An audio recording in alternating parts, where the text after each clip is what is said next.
The Wheat School on RealAgriculture.com is brought to you by CNMC, Syngenta Canada, and the Alberta Wheat Commission. Strauss here with RealAgriculture.com. We are back here today with another Wheat School episode, and I have here today with me Victoria Linden, who is the Director of Research with Cereals Canada. How is it going today? Good. How are you doing? Great. Where are producers at? You're based in Winnipeg. Where are producers at out in the field right now? They are hopefully wrapping up seeding. I think we've got some pretty good progress for seeding in southern Manitoba. Awesome. So you guys recently, as Cereals Canada, you're trying to get it on top of Fusarium head blight, and you're giving out some tips on what producers can do when it comes to identifying Fusarium head blight, and as well, what are some of the things they can do to ensure we keep that market access open?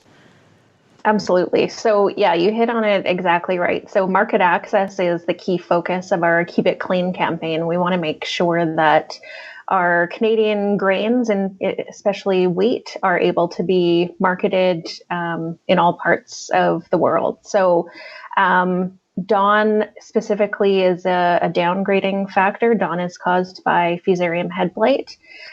So we have some tips about how to manage that properly. So first of all, try to grow the most resistant varieties that are available to you. Plant clean seed and consider a seed treatment in high-risk areas. Scout for the stage rather than the symptoms. So if we're getting really hot, humid weather around flowering or just before flowering, those are perfect conditions for Fusarium head blight to infect wheat. So get out there just before flowering starts, and if that weather is conducive to Fusarium head blight, maybe get a proactive fungicide application on.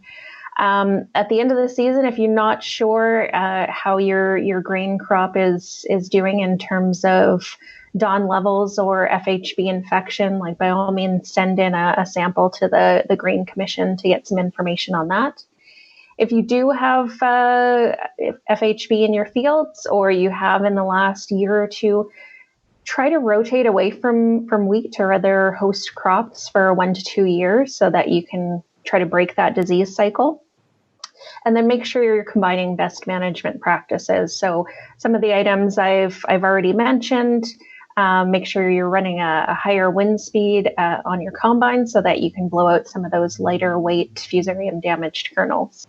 So if producers aren't actually, I guess, for lack of a better word, taking it seriously and not paying attention to those mycotoxins that Fusarium head blight can produce, what sorts of things can that do for market access? So it can really put our access to our export markets at risk. So all of these companies that are importing Canadian wheat are looking for mycotoxins in the grain, and they do have maximum limits that they're willing to accept. So if we have a crop that is really high in DON, then the market will be interested in buying our green crop, and that's not good for anybody. So obviously, like you said, we need to watch staging, but if producers are out about and they're walking in their fields, what do the symptoms actually look like? So on the head of the wheat, you'll start to see some orange or some salmon colored spores developing. You might also see some premature senescence of the wheat head. That'll be a little bit later in the season. It'll look like it's ripe, but it's actually not. It's just the disease is taken hold and it's starting to shut down the plant.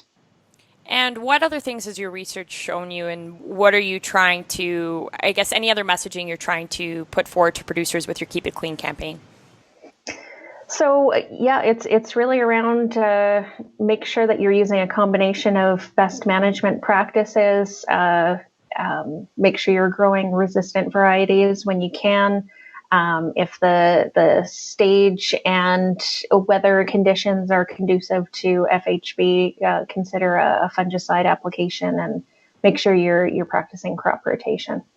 Okay, awesome. Thank you very much, Victoria. Thank you.